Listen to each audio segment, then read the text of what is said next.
Hi යාළුවනේ ඔන්න අදත් ලස්සන ව්ලොග් එකක් අරගෙන ආවා ඔගොල්ලෝ හම්බ වෙන්න. අද මැයි 5 වෙනිදා කොරියාවේ වෙසක් දවස වීඩියෝ එක ගේන්න ටිකක් පරක්කු වුණා. ඒත් ඉතින් අදත් මගේ YouTube channel එකට ආදරෙන් හැමෝම පිළිගන්නවා. මේ ලස්සන වෙසක් දවසේ අපි ආවා පන්සලට. ඉතින් අපිත් එක්ක පන්සලට ගිහින් බලමු කොරියාවේ වෙසක් දවසේ පන්සල මොන වගේද කියලා.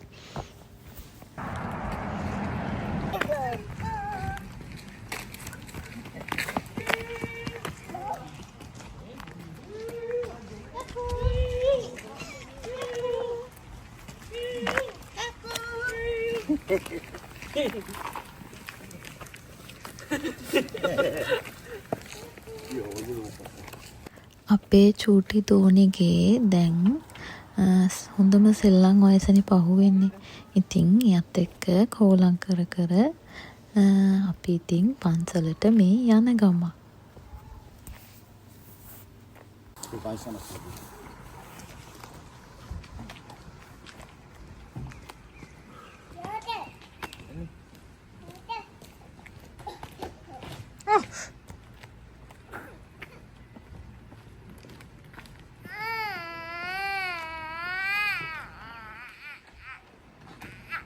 බලන්නකෝ ඉතින් සෙල්ලම වැඩි වෙලා දුවන්න ගිහිල්ලා පැංචි වැටුණා.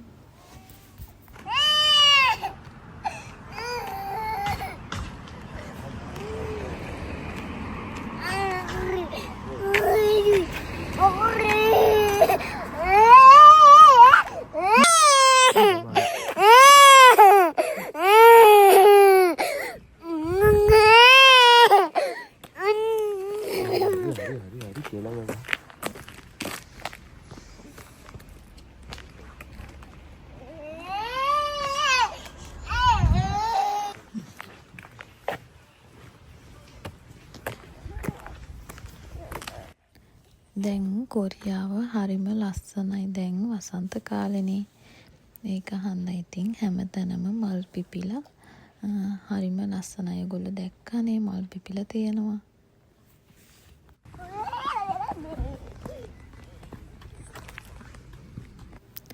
වැටුණට දැන් මතක නෑ අපේ පැංචියට බලන්නකෝ. දැන් ආයෙ සෙල්ලම එයාට.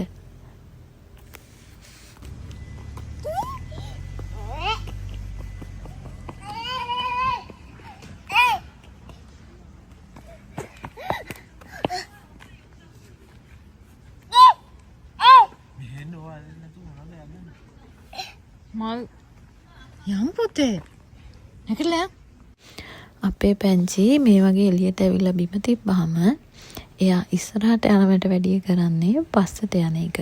ආපහු පස්ස හැරිලා තාත්තා ඉස්සරහෙන් යනවා නම් මම පිටිපස්සෙන් එනවා නම් තාත්තා ළඟ ඉඳලා ආයෙ මගේ ළඟට දුවගෙන එනවා.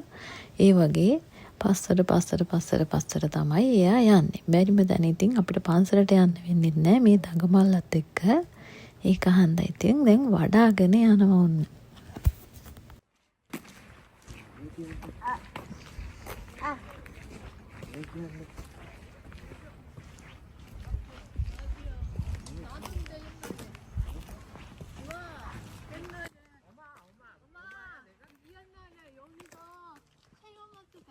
වෙසක් පොයට මේ පන්සලේ තියෙනවා ලස්සන පෙරහැරක්. අපි ඒක බලන්න හිතාගෙන තමයි ආවේ. හැබැයි අද පෙරහැර නෑ. ඒත් ඉතින් පන්සල ලස්සනයි. ලස්සනට වෙසක් කූඩු එල්ලලා. ඉතින් ලස්සනයි. රෑ වෙලා ආවෙත් මේ විදිහට ලයිට් දාලා තියෙනවා බලන්න නෑනේ. දවල් ආවනම්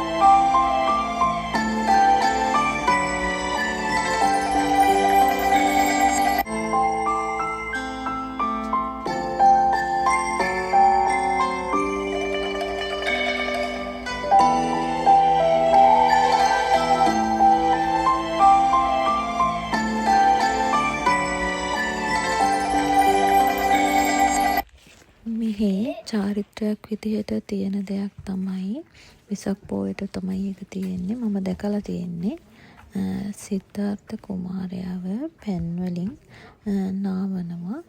මේ එන හැම බැතිමතෙක්ටම ඒක කරන්න පුළුවන් විදිහට මෙහි හදලා තියෙනවා. බලන්නකෝ වීඩියෝ එකේ ඉස්සරහට එහෙම තැනක් තියෙනවා. ඉතින් ලංකාවේ අපි එහෙම කරන්නේ නැහැනේ. තේරවාද බුදුදහමයි මහායාන බුදුදහමේ තියෙන එක වෙනස්කමක් තමයි ඒක මම හිතන්නේ.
මෙතනත් පිළිම වහන්සේ නමක් වැඩ ඉන්නවා.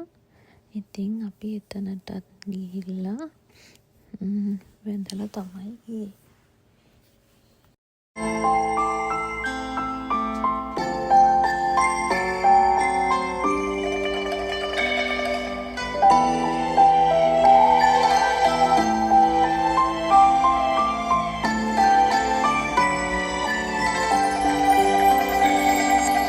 ඉතින් අපි පන්සල ඇතුලේ ඉඳලා යනවා එළියට. ඇතුලේ වැඳලා ඉවර වෙලා වටපිටාවේ ගොඩාක් තියෙනවා. ඉතින් මෙතන බලන්න දේවල් ලස්සනයි. වටපිටාව බලන්නකො මල් එහෙම පිපිලා තියෙනවා. වසන්ත කාලේ නිසා ඉතින් ගොඩක් ලස්සන පේන්නේ නැතුව ඇති. රෑ නිසා පරිසරයේ තියෙන ලස්සන. හැබැයි ලයිට් දාලා පන්සලේ තිබුණ ලස්සන කූඩු පත්තු කරලා බකට් පත්තු කරලා ඒ තිබ්බ ලස්සන බලා ගන්න. ඉතින් රෑම යන්න ඕනි පන්සලට.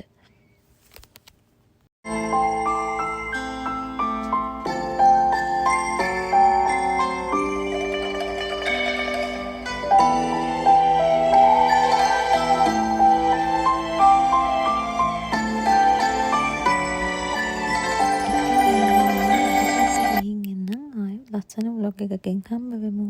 වීඩියෝ එකත් එක්ක රැඳිලා හිටපු හැමෝටම ගොඩක් ස්තුතියි.